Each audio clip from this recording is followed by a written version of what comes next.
kabungis, isang bagong attraction po dito. Boat Intramuros, Asia's leading tourist attraction. Sabi nila. Then, pasok tayo. Ito yung bagong attraction po dito sa Intramuros Centro de Turismo Intramuros. Ipagtanong nyo lang po yung Centro de Turismo Intramuros na kikita nyo naman po agad at matuturo pala agad-agad sa inyo. Then, pagpasok po dito, kailangan mong lista ng pangalan o kaya online. Then, iiwan mo yung gamit mo dito sa side na to. Bawal magdala ng gamit. Tsaka ang babait ng mga staff, pati nila Kuya Guard. Bawal ang mga bottled water, bawal ang mga dala, pero pwede mag-take ng photos, videos. Ayan lang po yung mga bawal. Ba yun?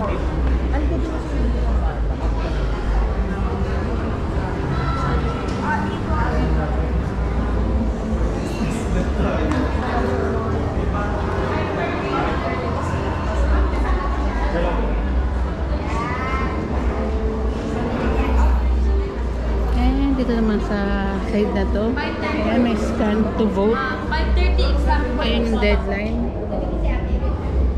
Centro de Turismo, ayan, Museum Rules and Regulations, guidelines for shooting photograph videos inside the museum, taking photos with flash interest. Ayan yung mga bawal at dapat gawin.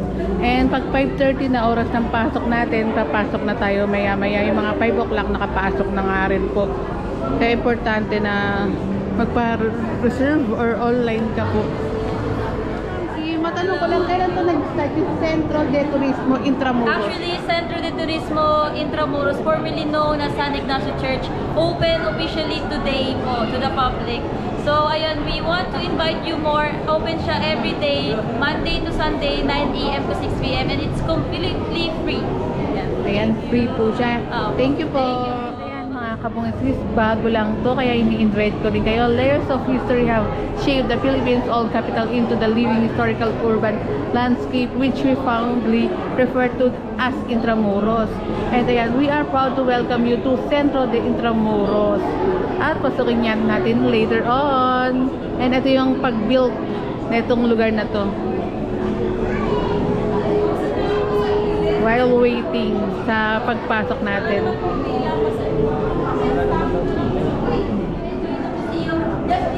Sabihin ko lang sa yung museum guidelines. You can take photos and video inside, but do not touch any of the artifacts. Maski po yung mga santo, please po, huwag po natin iibasin po, ha? And also, you have 30 minutes. So, 6 po ang cut-off natin. That is the closing time of the museum po. I hope you enjoy, and then pa-control na lang din po pala ng mga bata.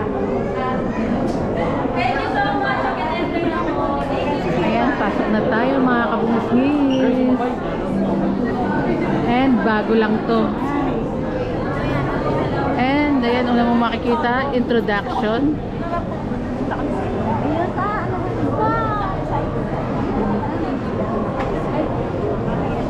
Etymology of Intramuros.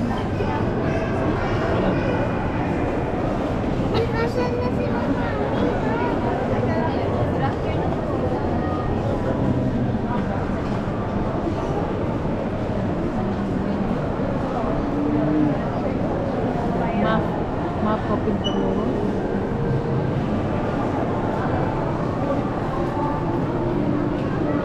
I-tour ko lang kayo dito.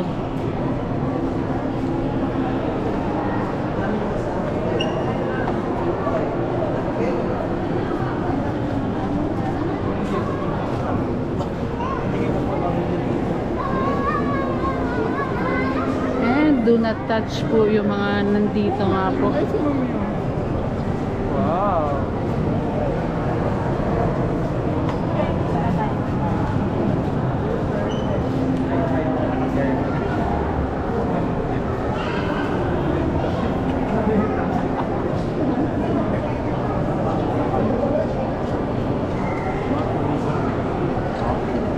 Hindi yun yung bago. Diba? Hindi yan ang makakita. Dapat nakapag-video.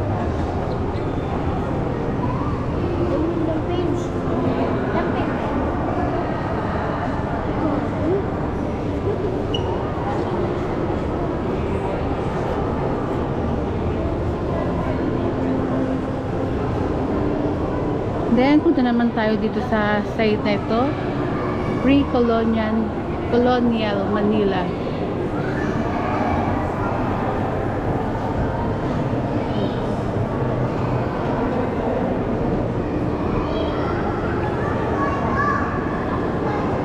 The establishment of Colonial Manila.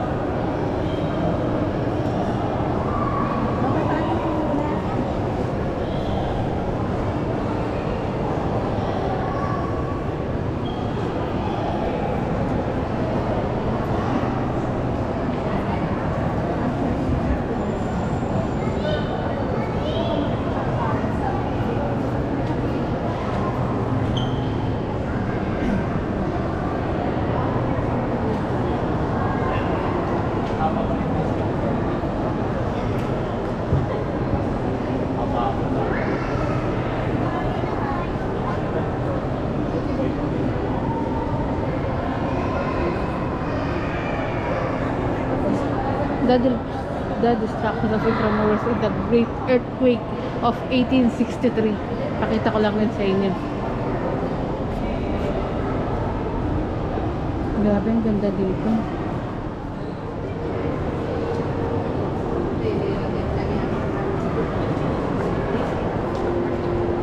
And bago tayo magpunta dyan, balik lang po ako para meron ako, magte-take lang ako ng picture. Kaya samahan nyo ako mga kabungismis bago tayo maglibot dito. And invite nyo na rin ang mga kakilala nyo dahil libre po itong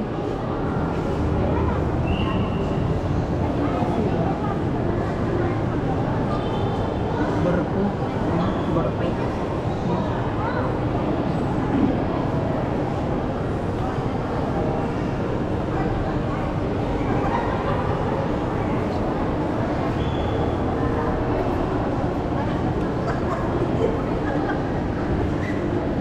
Ang cute, oh.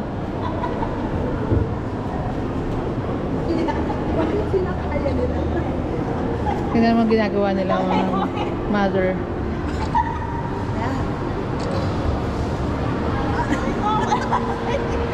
And ang cute ng ginagawa nila mother. Tinitignan nila yung ano nila, gesture, hand gesture nila na heart.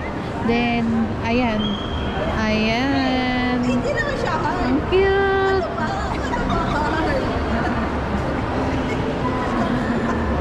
Sorry, we don't know how to make heart. Galleon of Psychopomp.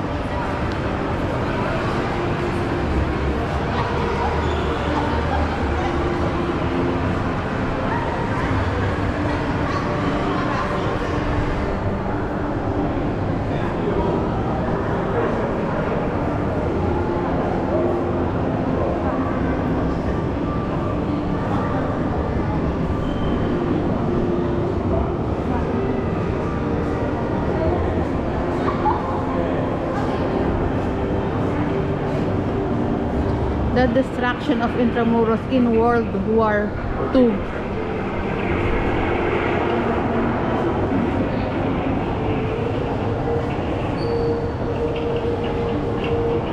Bawal to sa ano,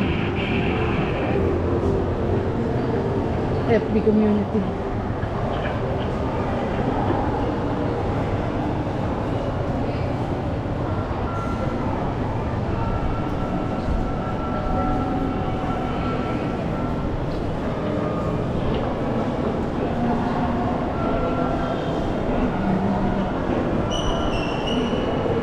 Intramuros from the post-war period until contemporary times.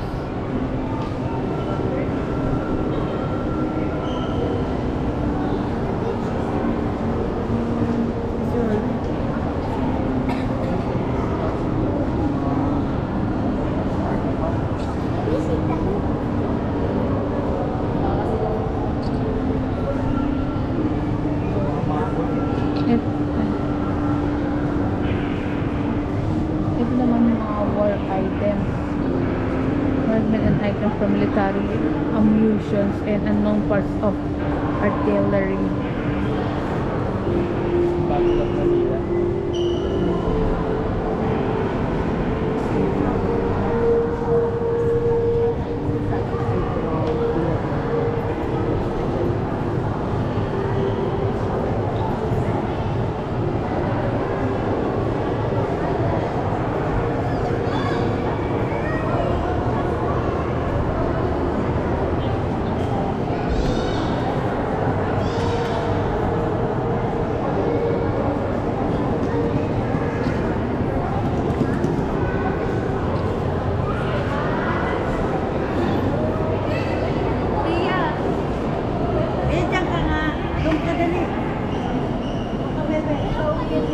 Bishop chairs.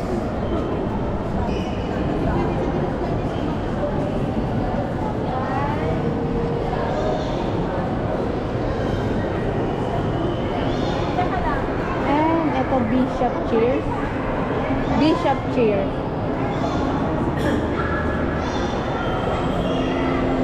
And ito naman yung kaninang tinignan natin. Basahin lang natin na Santo Crucifix.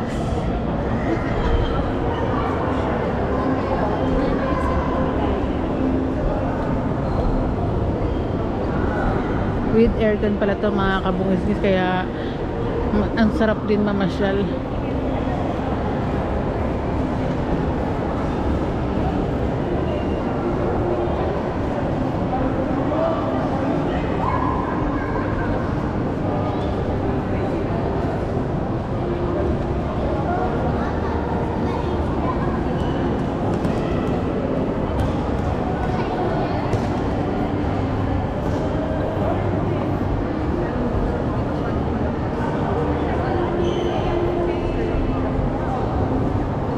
Intramuros, the spirit lives on.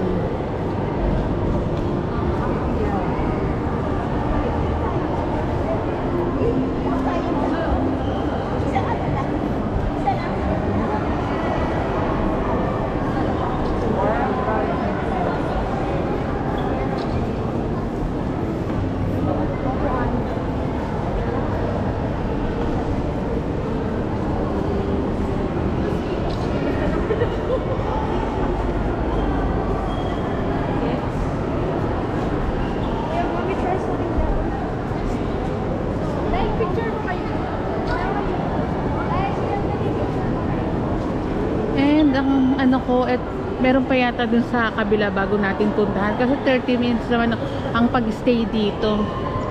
Mag-picture lang muna ako.